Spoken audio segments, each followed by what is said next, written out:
سورہ بنی اسرائیل کے سٹارٹ میں اللہ تعالیٰ فرماتا ہے اعوذ باللہ من الشیطان الرجیم بسم اللہ الرحمن الرحیم سبحان الذی اسری بعبدہ لیلا من المسجد الحرام الی المسجد الاقصی الذی بارکنا حولہ لنوریہ من آیاتنا.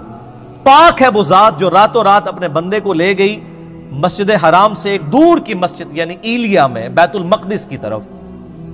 مسجد اقصی تو حضرت عمر کے زمانے میں وہاں بنی ہے، یہاں اقصی سے مراد ہے دور کی مسجد. نبی علیہ السلام کے زمانے میں بخاری مسلم میں آتا ہے اسے بیت المقدس مسجد ایلیا کہا جاتا تھا، یروشلم میں ہے جو.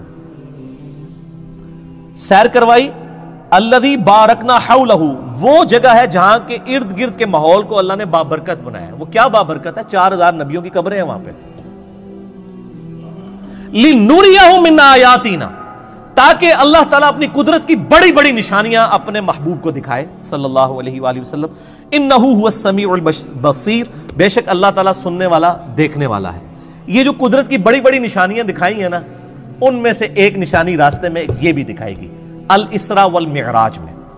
الاسراء آپ کا رات کا زمینی سفر ہے اور المعراج آپ کا آسمانوں کا سفر ہے جو یروشلم سے آسمانوں کی طرف ہوا. میں نے ڈیٹیل کے ساتھ اس کے اوپر 3 لیکچر ریکارڈ کروا دیے ہیں. مسئلہ نمبر 126 A B C، جسے شوق ہو وہ دیکھے. میری زندگی کے بہترین تحقیقی لیکچرز میں سے ہیں. آپ کو واقعہ معراج پہ اتنی تحقیق کسی کتاب میں نہیں ملے گی. اللہ کے فضل سے میں نے جتنی اس میں محنت کی ہے الحمدللہ. اس میں نے یہ حدیث بیان کی تھی سنن نسائی 451. انس ابن مالک سے بھی ہے، سیدنا شداد ابن اوس سے بھی. انس ابن مالک کہتے ہیں کہ نبی علیہ السلام نے فرمایا میرے پاس ایک جانور لایا گیا براق، جو گدھے سے بڑا اور خچر سے چھوٹا تھا. اس کا قدم وہاں پڑتا تھا جہاں اس کی نگاہ پڑتی تھی. اتنی یعنی سپیڈ میں وہ چلنے والا اڑنے والا جانور تھا. میں جبرائیل علیہ السلام کے ساتھ اس پر سوار ہو گیا. میں کچھ چلا تھا تو جبرائیل علیہ السلام نے عرض کی اے اللہ کے نبی اتریے اور یہاں پر نماز پڑھیے. میں اترا اور میں نے وہاں پر نماز پڑھی. یعنی نبی علیہ السلام کو نمازیں تو معراج میں ملی ہیں، لیکن اس سے پہلے بھی آپ نفلی نماز تو پڑھتے تھے. 2 رکعت آپ نے پڑھی. پھر جبرائیل علیہ السلام نے عرض کیا اللہ کے محبوب صلی اللہ علیہ وآلہ وسلم آپ جانتے ہیں میں نے آپ کو جو نماز پڑھائی ہے یہ جگہ کون سی ہے؟ پھر خود ہی فرمانے لگے، عرض کرنے لگے اے اللہ کے محبوب یہ طیبہ ہے، مدینہ شریف، جو ان قریب آپ کی ہجرت گاہ بنے گا. یعنی ہجرت سے پہلے واقعہ معراج ہوا ہے. نبی اسلام کو پہلے اللہ نے دکھا دیا کہ آپ نے الٹیمیٹلی یہاں پہ آنا ہے. پھر نبی اسلام کہتے ہیں ہم دوبارہ براق پہ سوار ہوئے. پھر تھوڑی دور جا کے مجھے جبرائیل نے کہا اتریے اور یہاں پہ بھی نماز پڑھیے. پہلے مدینہ شریف پڑھائی جہاں پہ نبی اسلام کی قبر بننی تھی. نبی اسلام کا مسکن وہ شاعر اللہ میں داخل. میں نماز پڑھ کے فارغ ہوا تو پوچھا، جبرائیل نے کہا اللہ کے رسول آپ کو پتہ ہے یہ جگہ کون سی ہے؟ تو پھر خود ہی اس نے عرض کی کہ یہ طور سینا ہے جہاں پہ موسیٰ علیہ السلام سے اللہ نے کلام کیا تھا. یعنی موسیٰ علیہ السلام کی جگہ شاعر اللہ. پھر کہتے ہیں میں دوبارہ سے سوار ہوا. پھر ایک اور جگہ جا کر انہوں نے روکا اور کہا یہاں پہ بھی نماز پڑھیں. وہاں پر بھی نماز پڑھی اور پھر کہا یا رسول اللہ آپ کو پتہ ہے یہ جگہ کون سی ہے؟ اور پھر خود ہی کہا یہ بیت اللحم ہے جہاں پہ عیسیٰ علیہ السلام پیدا ہوئے تھے. عیسیٰ علیہ السلام کی پیدائش کی جگہ بھی شاعر اللہ ہے. تو میرے نبی علیہ السلام کی قبر مبارک شاعر اللہ نہیں ہے؟ نبی علیہ السلام کی نماز پڑھنے کی جگہ شاعر اللہ نہیں ہے؟ اگر وَاتَّخِذُوا مِن مَّقَامِ إِبْرَاهِيمَ مُصَلَّى شاعر اللہ میں. تو پھر نبی علیہ السلام کہتے ہیں کہ میں نے وہاں پہ بھی جب نماز پڑھی پھر میں بیت المقدس میں گیا. وہاں پہ اللہ نے میرے لیے تمام نبیوں کو پہلے ہی جمع فرمایا ہوا تھا. لیکن یہ برزخی معاملہ تھا. جسمانی معراج ہوئی ہے لیکن وہاں کے لوگوں کو نہیں پتا چلا. ورنہ 1 لاکھ کے قریب بندہ اگر جہلم شہر میں جمع ہو جائے تو پورے شہر میں ایک بار ہلچل نہیں بچ جاتی. وہاں کسی کو پتا نہیں چلا. اللہ نے پردہ رکھا ہوا تھا. اللہ نے تمام انبیاء کو میرے لیے وہاں پر جمع فرمایا. چنانچہ جبرائیل علیہ السلام نے مجھے آگے کر دیا اور میں نے ان کی امامت فرمائی. یہ ایک ڈکلیئرڈ تھا اللہ کی طرف سے، ایک سمبل تھا کہ امام الانبیاء ہیں ہمارے محبوب صلی اللہ علیہ وآلہ وسلم. اور یہ والا جو پورشن ہے نا امام الانبیاء والا، یہ صحیح مسلم میں بھی موجود ہے انٹرنیشنل نمبر کے مطابق 430، جس میں نبی علیہ السلام کہتے ہیں کہ کفار مکہ نے واقعہ معراج کے بعد مجھ سے جب پوچھا کہ اچھا تم کہتے ہو میں راتوں رات ہو کے آیا ہوں، بتاؤ بیت المقدس کے دروازے کتنے ہیں، اس کی سیڑھیاں کتنی ہیں، اس کا کلر کتنا ہے؟ اب میں یہ سیڑھیاں پچھلے 7-8 سال سے چڑھ رہا ہوں, مجھے آپ پوچھیں تو میں نہیں بتا سکتا. اور ایک شخص ایک رات کے لیے گیا, وہ کیسے بتائے گا؟ حضور کہتے ہیں میں اتنا پریشان ہوا کہ اعلان نبوت کے بعد کبھی اتنا پریشان نہیں ہوا تھا کہ میں ان کے سوالوں کے جواب نہیں دے سکوں گا. تو اللہ تعالیٰ نے بیت المقدس اٹھا کے میرے سامنے کر دیا. مدینہ شریف سے بیت المقدس نظر آ رہا ہے. وہ جو مجھ سے پوچھتے تھے میں دیکھ کے بتا رہا تھا. اس سے پتہ چلا کہ نبی علیہ السلام کو علم غیب نہیں تھا, بلکہ اللہ تعالیٰ غیبی خبریں عطا فرماتا تھا, اور اس ایک خاص موقع پر وہ غیبی چیز دکھا دیتا تھا.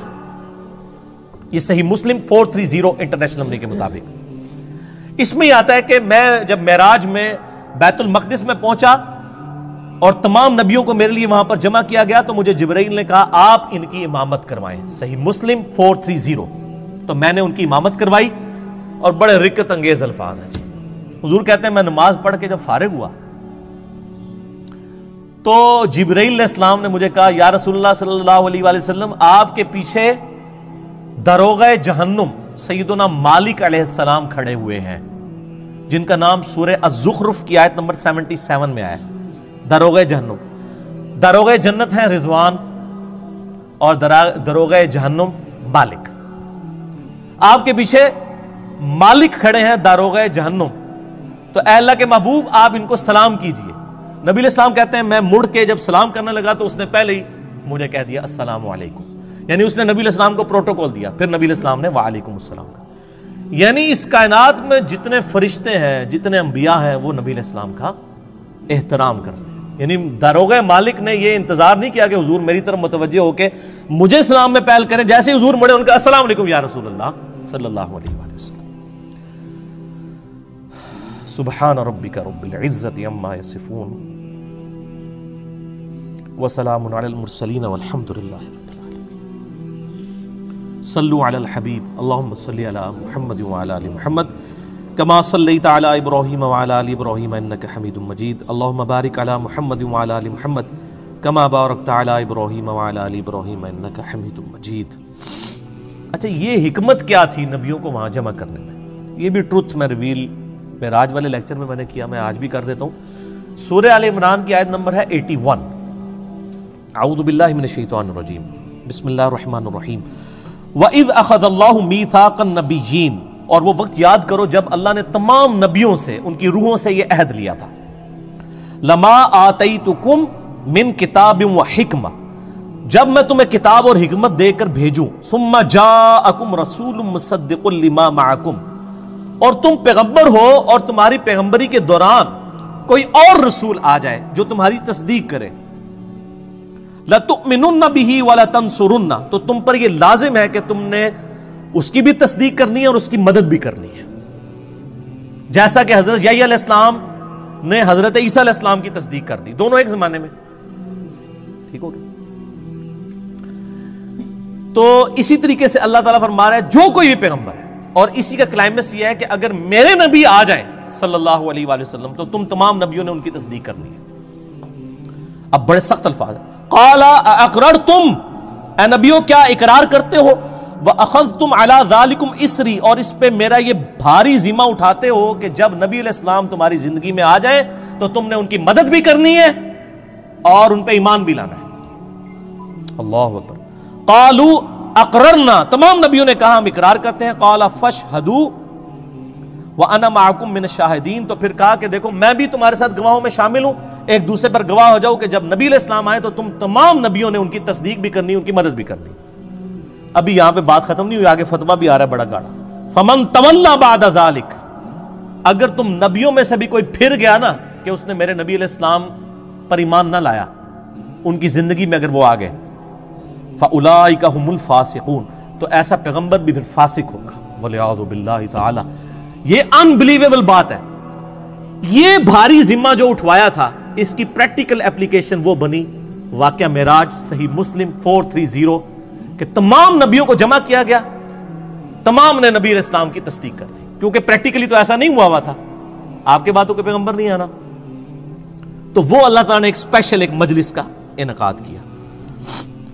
اچھا, یہ جو آیا لِنُرِيَهُ مِنْ آیَاتِنَا, انہی آیات میں سے ایک اور آیت اللہ نے دکھائی. صحیح مسلم میں 2 حدیثیں ہیں انٹرنیشنل نمبر کے مطابق 6157 اور 6158, کہ نبی علیہ السلام فرماتے ہیں واقعہ معراج کے دوران میں جب بیت المقدس کی طرف جا رہا تھا، سرخ ٹیلے کے پاس میں نے موسیٰ علیہ السلام کو دیکھا اپنی قبر میں، ہوا قائم یصلی فی قبری، وہ اپنی قبر میں کھڑے ہو کر نماز پڑھ رہے تھے۔